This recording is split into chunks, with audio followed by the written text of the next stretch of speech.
Hello, my name is Miguel Lamonte, and this is my video of The Kite Runner. The summary of the book is there's the main character Amir, and Amir is full of internal strife. Internal strife as he tries to live up to the standards set up by his very successful father, Baba.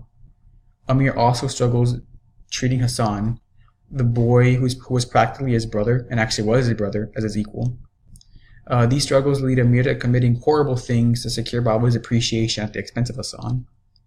Amir and his father eventually escape to America, and it is there where both men are humbled and mature, especially Amir. Amir then gets a call from an old friend, Rahim Khan, and he's told that there's a way to be good again. Amir then returns to Afghanistan in order to redeem himself, and saves a part of Hassan by saving Sarhab's son. And once he does that, he gets his redemption. The setting, there's two places where the book takes place, Afghanistan and America. Afghanistan, this is a country in the Middle East, and Muslim majority. It is here where many cruel actions take place, like Amir letting Hassan get attacked, but also where redemption is found, because it's here where Amir saves Sarhab. And the book also takes place in America, and the book takes place in near San Francisco, and it's here where Baba and Amir are humbled because they went from being elites in Afghanistan to nobodies here in America. But that makes Baba more warm ultimately, which lets Amir become mature, and that maturation allows Amir to get redemption. The main characters of the book were Amir, main protagonist, full of conflict; Baba, the father of Amir, who is a successful man but has his own skeletons; Hassan, the brother of Amir but he never knew, and he just gets hurt by Amir, but he still loves him; and Asaf, the main catalyst of Amir's guilt. The themes were guilt is a powerful motivator, and how actions are derived from guilt and to get rid of it, and how redemption can outweigh guilt, and how both of the characters I think got rid of it. The first lit device I noticed was imagery, carving, because in page 80, it's written how Amir looked older than I'd remembered. Lines that had etched into his tan face. I might have as well taken a knife and carved those lines myself.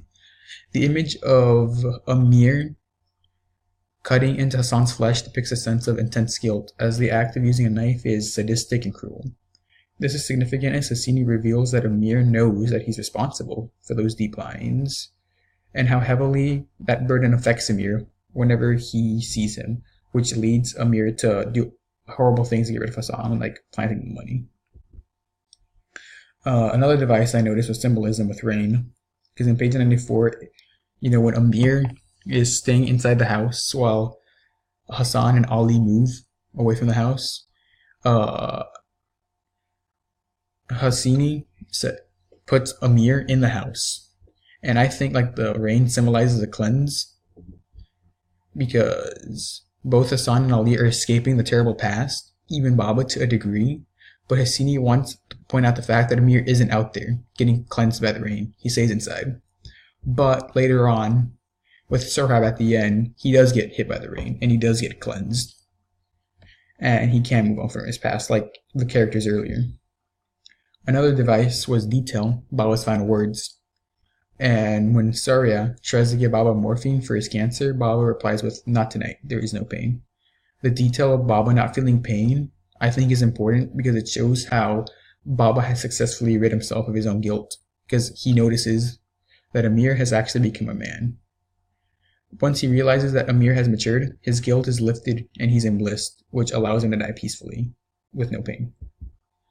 And another device I noticed was diction, laughter, because in page 253, when Asaf is beating Amir, it's written how Amir laughed. The phrase "I laughed" is important because it shows that though Amir's getting beat up, he's feeling some joy, because laughter is mostly associated with joy. The physical punishment delivered by Asaf relieves Amir of his heavy guilt, because he finally gets the punishment he's been craving for so long. Some text and text itself connections I made were how text itself is how, just like how Amir and Baba do multiple things to get rid of their guilt. I've done things to get rid of my guilt too. And text to text, I noticed how guilt is a human emotion, and that drove the main characters, Baba and Amir, to get rid of it. And we notice how not jealousy, guilt is powerful. And in Othello, jealousy is also a powerful human emotion, which lead the main characters in that play, Othello and Iago, to do terrible things, like Othello murdering his wife and Iago ruining Othello. And all of that happened because jealousy took a hold of them, just like how guilt took a hold of the characters in The Kite Runner. My favorite quotes from the book were, in page 2, is, I thought about something Rahim Khan said just before he hung up, almost as an afterthought. There isn't a way to be good again. I like this line because Amir was still missing that redemption. Like, he was already like a man, in his 30s in America, living a decent life, a good life actually, but he still had that void. But Khan sets him up with this opportunity to be good again, which lets him save Sarab. Another line I liked was in page 288 when Amir is in the U.S. consulate. He asks Mr. Andrews if he has children, and he ultimately says, "I thought so." I like this line because the reader can see here that Amir has finally turned the corner and become a selfless man. He's not that selfish boy that hurt Hassan, but a selfless man who is willing to put up a long fight to ensure Sarab doesn't stay an orphan. But my favorite line is at the end of the book, when the line, "I looked down at Sarab.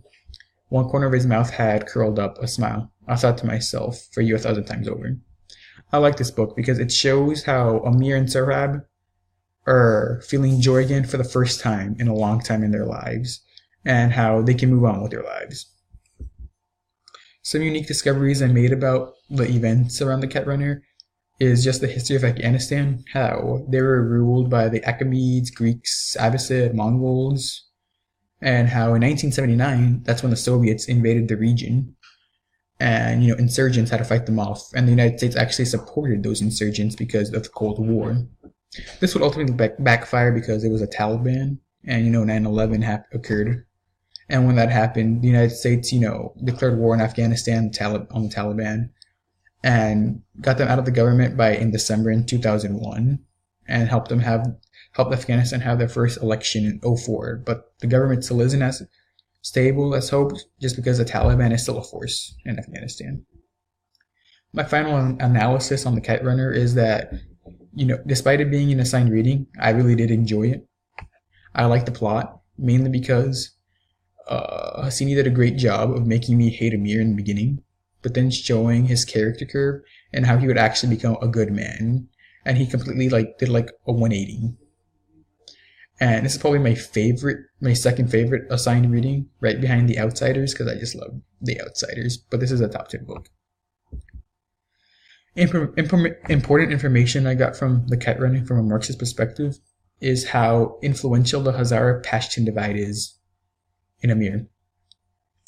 And how this could help me in a Q3 because I could write how much arbitrary rules affect us in life and in our decision-making process. And the line, Amir uses Hassan as an object, a commodity, in order to achieve his goals, could be helpful, as I could write how sometimes people do terrible things to achieve their goals.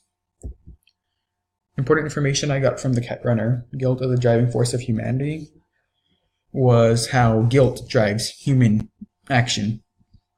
Because I was so engrossed with the plot, I really didn't notice how important guilt was until I read the crit. And this could help me in a Q3 because, I can write about how everybody wants to get rid of the guilt they carry, but do it differently. And the line, "guilt drives all people, not characters in novels," is great because I can use it in a Q3 to relate back to the human condition and why it matters. And important information I got from How to Fly a Kite for Dummies is how sometimes sacrifices aren't enough to get the love of others, and how Hassan was loyal to Amir and, did things to help Amir, like get the kite and not give up the kite. But that didn't lead to anything because Hassan never got any love back from Amir. And I could use it in a Q3 to write about how sometimes, no matter how hard we try, some goals are unattainable. And another idea I got from this crit was how being liberated from the past is difficult but possible, because the writer mentions how Asaf's brutal beating of Amir is how Amir gets his freedom from the past. And I could use this idea by writing how sometimes we do incredibly difficult things to get what we want.